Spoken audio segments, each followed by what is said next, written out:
Assalamualaikum warahmatullahi wabarakatuh. Halo semuanya, bagaimana kabarnya semua di rumah? Semoga tetap semangat kita belajar melalui video YouTube ya. Baik, di pertemuan kali ini kita masih membahas bab 5 yaitu program linear, di mana program linear ini ada di KD 3.4, menentukan nilai maksimum dan minimum permasalahan kontekstual yang berkaitan dengan program linear dua variabel, dan KD 4.4 yaitu menyelesaikan masalah kontekstual yang berkaitan dengan program linear.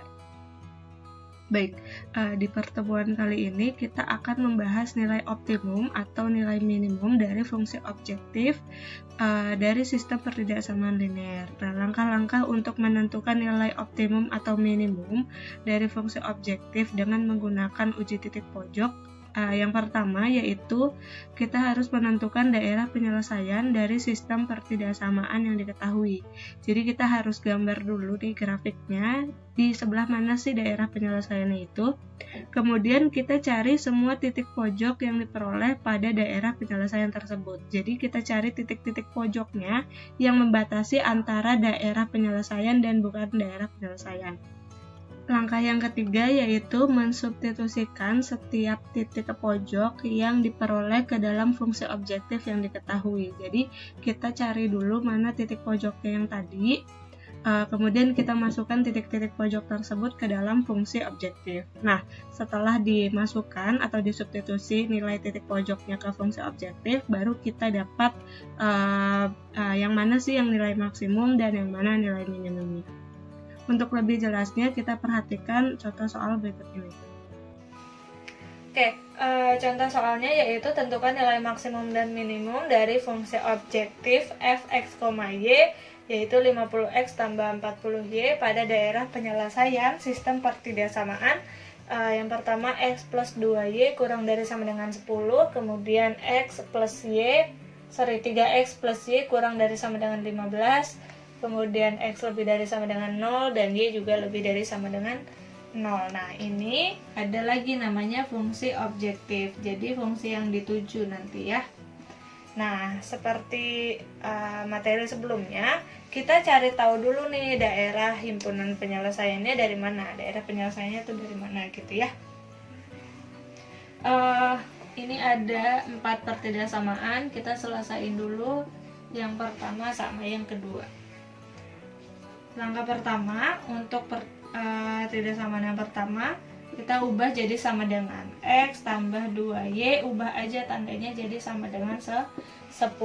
Nah, udah ubah jadi sama dengan, apalagi langkah berikutnya cari tipot. Betul, kita cari tipotnya terhadap sumbu x dan sumbu y, titik potong ya maksudnya.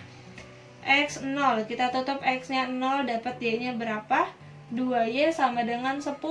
Nih, 2y sama dengan 10, berarti y-nya adalah 10 bagi 2, yaitu 5. Betul, taruhnya di bawahnya. Good.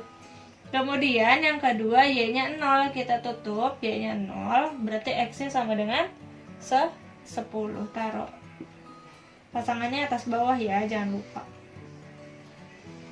Jadi titiknya 0,5 sama 10,0. Ini pertidaksamaan yang pertama. Sekarang kita ke pertidaksamaan yang kedua. Sama kayak tadi langkahnya, kita ubah dulu jadi tanda sama dengan 3x tambah y sama dengan 15. Habis itu kita cari, betul, kita cari tipotnya 0, 0. Kita ganti ya, tutup x-nya, berarti y-nya sama dengan 15. Kemudian yang kedua, y-nya 0, kita tutup y-nya 0, 3x sama dengan 15. Berarti si x-nya adalah 15 bagi 3, yaitu 5. Ke bawah ya. Pasanginnya, jangan salah pasangan. 0,15. Satu lagi 5,0. Udah dapat tipot-tipotnya, kita gambar.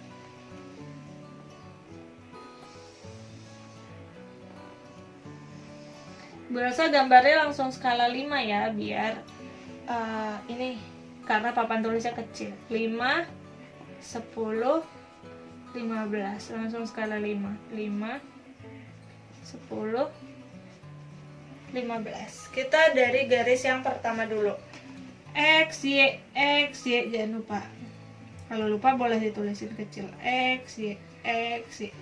X-nya 0, Y-nya 5. Berarti disumbu, ini sumbu X, ini sumbu Y. Berarti disumbu Y di 5. X, Y, berarti X-nya 10. Ini dapat garis 1. Aduh, garisnya nggak bagus nih. Ulangi.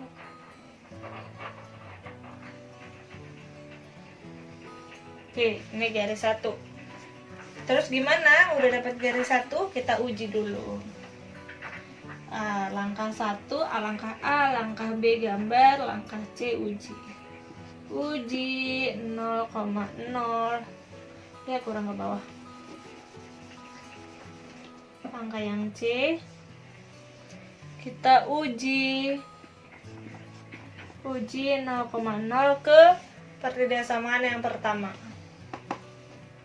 X plus 2Y kurang dari sama dengan 10.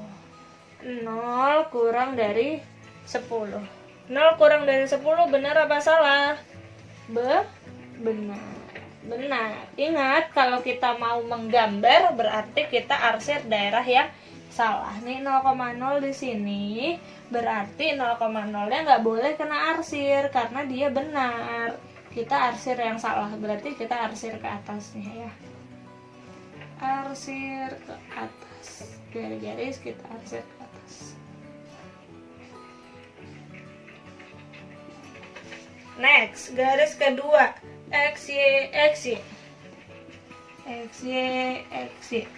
Berarti Y-nya di 15, X-nya di 5. Ini garis kedua. Kita uji lagi. Uji 0,0 ke 3X plus Y kurang dari 15. Nah, 0 kurang dari sama dengan 15. 0 kurang dari 15 benar apa salah? Benar. Nih, berarti 0,0-nya nggak boleh kena arsir karena dia benar. HP itu kan posisinya dia selalu benar. Kita arsirnya berarti keluar lagi.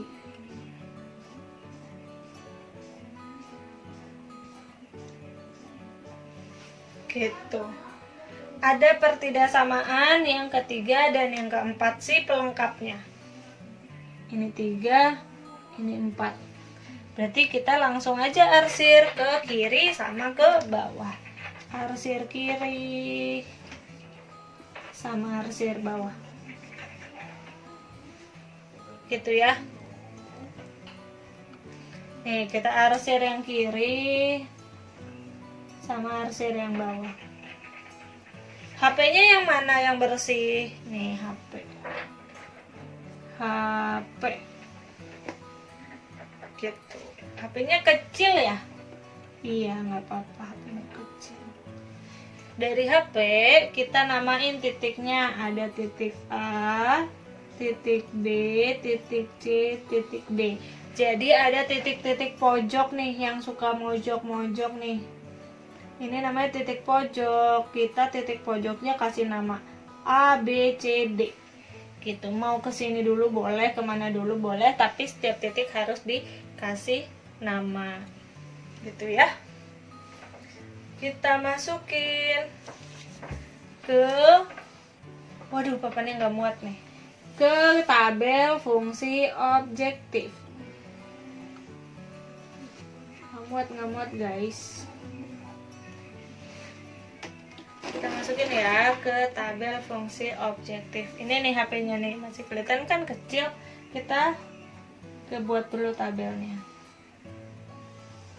Ada titik X, Y, kemudian ini fungsi objektifnya, yaitu tadi 50X tambah 40Y.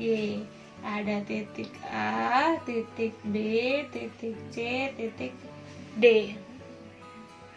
Titik A-nya berapa nih di sini? 0,0. Titik B-nya berapa nih? Ini angka 5 ya. Ada di sumbu Y 5, berarti X-nya 0, Y-nya 5. Titik C berapa? Titik C, wah titik C ada di pertemuan dua garis Bu Elsa. Oke, kita lengkap dulu titik C-nya. Kita ke titik D ini X-nya 5. Karena dia nempel di sumbu X, berarti nggak punya titik di sumbu Y. Kita cari si C nih yang repot ini, yang di pertemuan itu. Dengan apa caranya? Kita cari si C dengan cara sistem eliminasi substitusi. Di sebelah sini ya, kita cari si C. Duh, C ngerepotin ya. Kita cari si C. Cari C. Caranya adalah eliminasi substitusi dari dua garis. Ini kan dia, titik C ini ada di pertemuan garis gitu kan. Jadi kita cari eliminasi. X tambah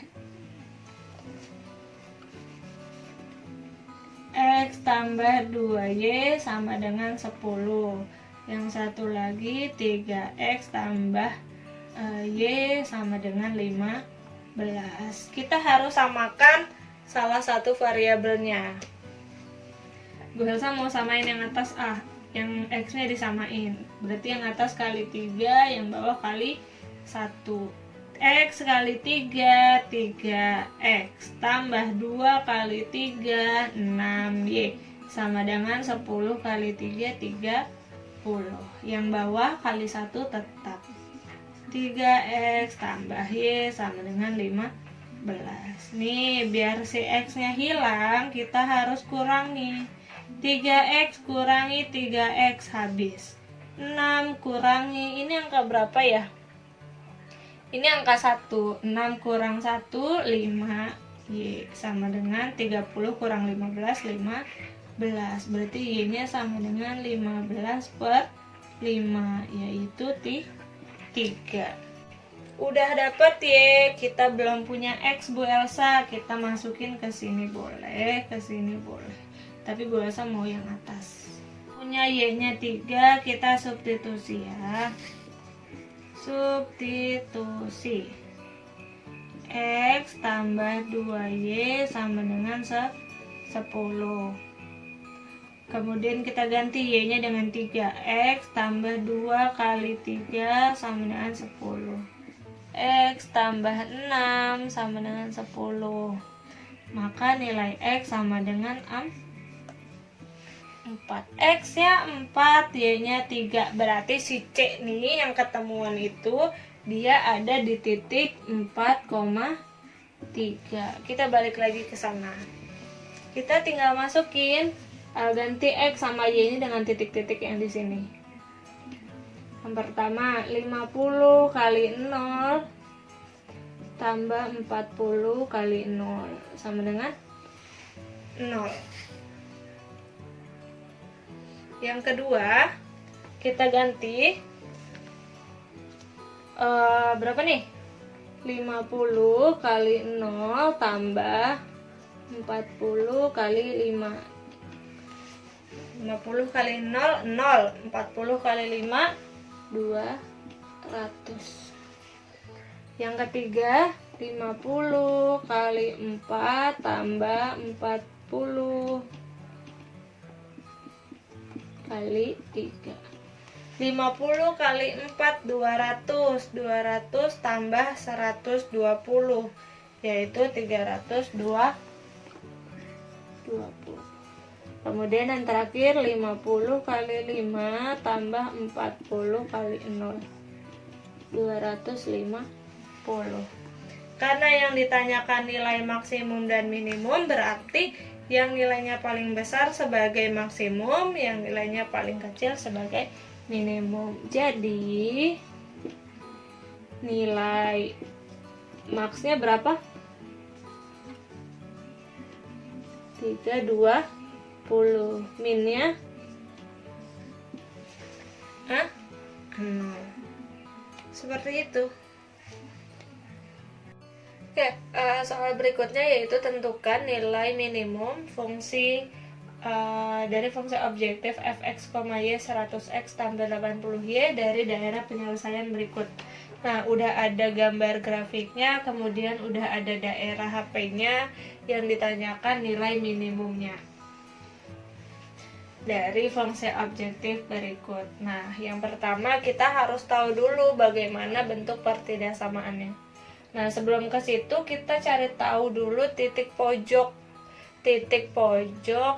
yang membatasi antara daerah HP dengan daerah bukan HP.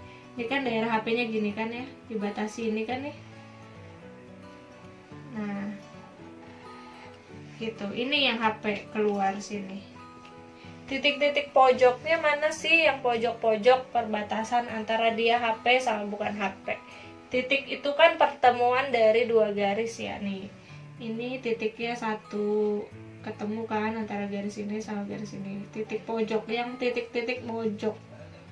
Nah, ada 3 ternyata titiknya. Kita namain seperti yang tadi, mulai dari A, kemudian yang tengah jadi B, yang di pojok jadi C.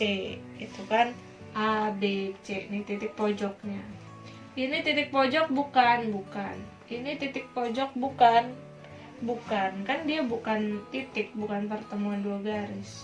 Kan titik itu pertemuan dua garis.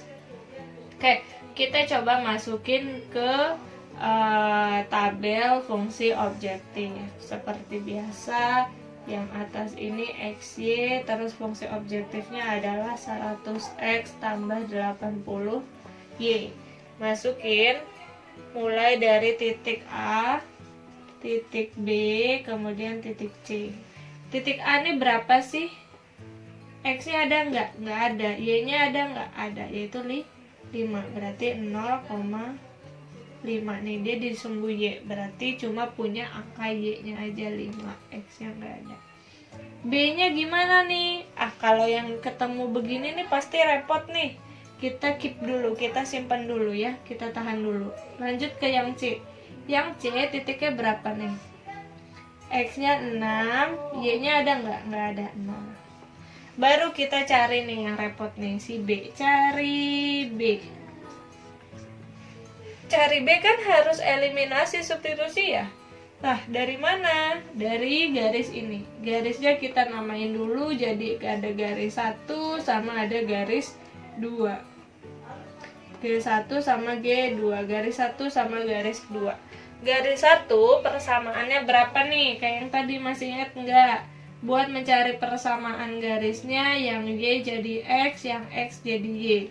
5, garis 1 dulu ya. Garis 1 berarti 5X tambah 2Y sama dengan 5 kali 2, 10. Garis 2, yang Y jadi X, yang X jadi Y. 3X tambah 6Y sama dengan 3 kali 6, 18. Kita samain ya salah satu variabelnya, biar nggak besar banget, yang atas aja kali 3. Nih, biar 2 kali 3 jadi 6 gitu ya, yang bawah tetap kali 1. Sini boleh. 3 kali 5, 15X tambah 6Y sama dengan 30. 3 kali 2, 6, 3 kali 10, 30. Yang bawah karena dikali 1 dia tidak berubah, tetap 3X tambah 6Y sama dengan 18. Biar variabelnya hilang, berarti kita kurangi 6 sama 6 habis ya kalau dikurang. 15 kurang 3, 12. X sama dengan 30 kurangi 18, 12. Berarti X-nya adalah 1. Sekarang kita cari Y-nya. Cari Y-nya kita bisa substitusi ke persamaan 1 atau ke persamaan 2. Tapi bahasa maunya ke persamaan 1 aja, karena di sini lebih kecil angkanya 2. Yuk, 5X, substitusi ya. Substitusi. 5x tambah 2y sama dengan 10. Sini boleh. 5x tambah x-nya ganti ya, kan udah punya x-nya 1. 5 kali 1 tambah 2y sama dengan 10. 5 tambah 2y sama dengan 10. 2y sama dengan 10 kurang 5.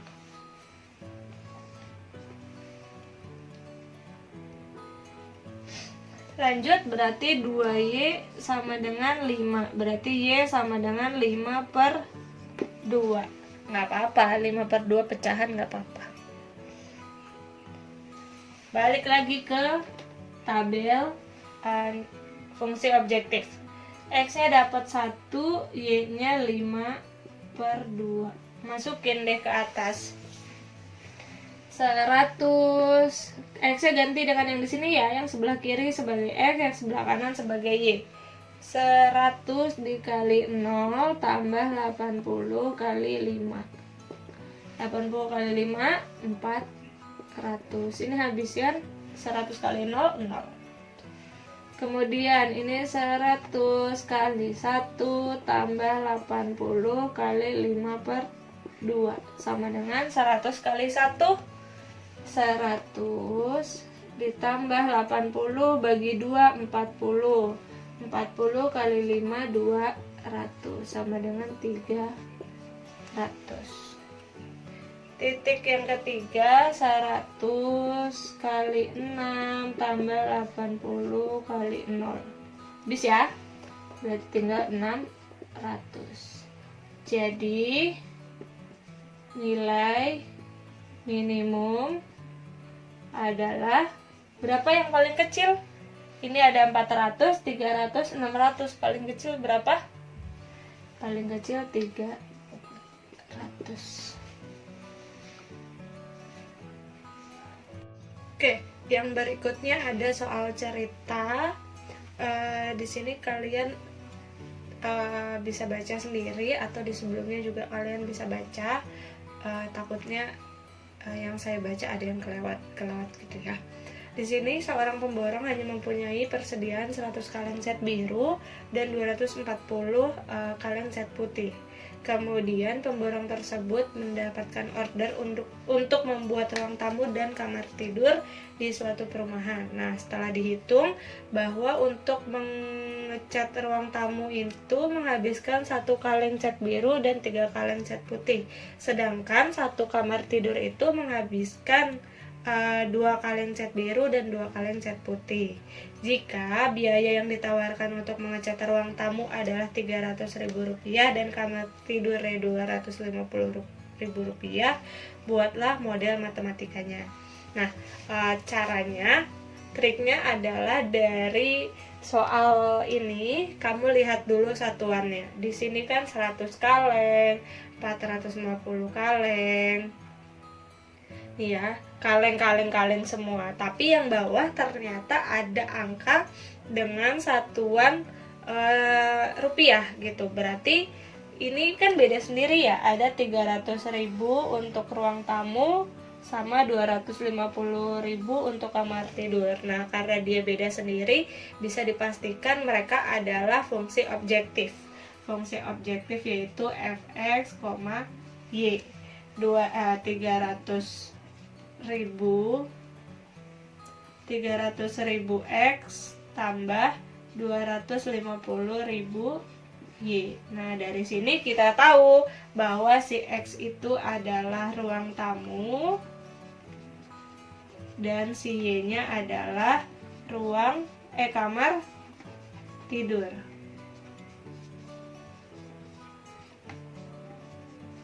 Nah, ini kan beda ya, 300.000 X sama 250.000 Y. Berarti X-nya adalah kamar tamu, ruang tamu, Y-nya adalah kamar tidur. Nah, di sini kita kelompokkan dulu, ada ruang tamu sama kamar tidur. Ruang tamu, kamar tidur. Kemudian kita kelompokkan. Kemudian kita baca dari awal, ada kaleng cat biru sama ada cat putih. Gitu ya. Kita lihat seorang pemborong hanya mempunyai persediaan 100 kaleng cat biru. Jadi cat birunya ini cuma ada 100 nih tukangnya. Kemudian cat putihnya cuma ada 240. Nah, buat ngecat di ruang tamu ataupun di ruang tidur, berarti batasannya, limitnya atau persediaannya itu untuk cat biru adalah 100. Untuk cat putih di sini adalah 240. Kenapa ditaruh di pinggir? Karena dia adalah total untuk kamar tidur sama ruang tamu. Kemudian kalimat berikutnya, setelah dihitung suatu ruang tamu menghabiskan 1 kaleng cat biru dan 3 kaleng cat putih. Ruang tamu 1 kaleng cat biru, berarti di sini 1 sama 3 kaleng cat putih. Kemudian untuk kamar tidur menghabiskan 2 kaleng cat biru sama 2 kaleng cat putih. Kamar tidur 2 cat biru sama 2 cat putih. Nah, berarti model matematikanya adalah, atau pertidaksamaannya adalah model. Ini kan tadi X ya. Berarti X tambah 2Y kurang dari sama dengan 100. Bu Elsa, kenapa kurang dari sama dengan 100? Karena abang-abang tukang catnya dia cuma punya 100 gitu. Kan nggak bisa kalau misalnya di sini lebih dari 100. Nah, jadi buat pakai cat biru itu harus kurang dari 100 karena di sini ditulis kalau sepemborong ini cuma ada 100 kaleng doang. Kalau nggak bisa, kalau mau 101 nggak bisa, 102 nggak bisa, dia cuma punya 100, nggak boleh lebih. Jadi buat ngecat di ruang tamu atau di ruang tidur nggak boleh lebih dari 100 kaleng. Sama juga yang kedua, untuk kaleng cat putihnya persamaannya menjadi 3X tambah 2Y. Kok 3 sih? Ini 2 ya? Benar. Oke, untuk persamaan berikutnya untuk kaleng cat putih yaitu 3X tambah 2Y ke samping ya, tetap ke samping. Kurang dari 240. Bu Elsa, kenapa ke samping? Karena kan batasannya ada di samping. Gitu. Nah, untuk mengecat pakai cat putih 3X tambah 2Y, dia harus kurang dari 240. Tidak lupa ditambahkan pelengkapnya yaitu X lebih dari sama dengan 0, Y lebih dari sama dengan 0. Kenapa? Karena ini kan barang konkret ya. Ruang tamu, kamar tidur tidak boleh hasilnya negatif. Jadi harus kita buat dia positif. Jadi model matematikanya adalah ini. Dan fungsi fx, y-nya adalah 300.000 X tambah 250.000 Y. Itu ya.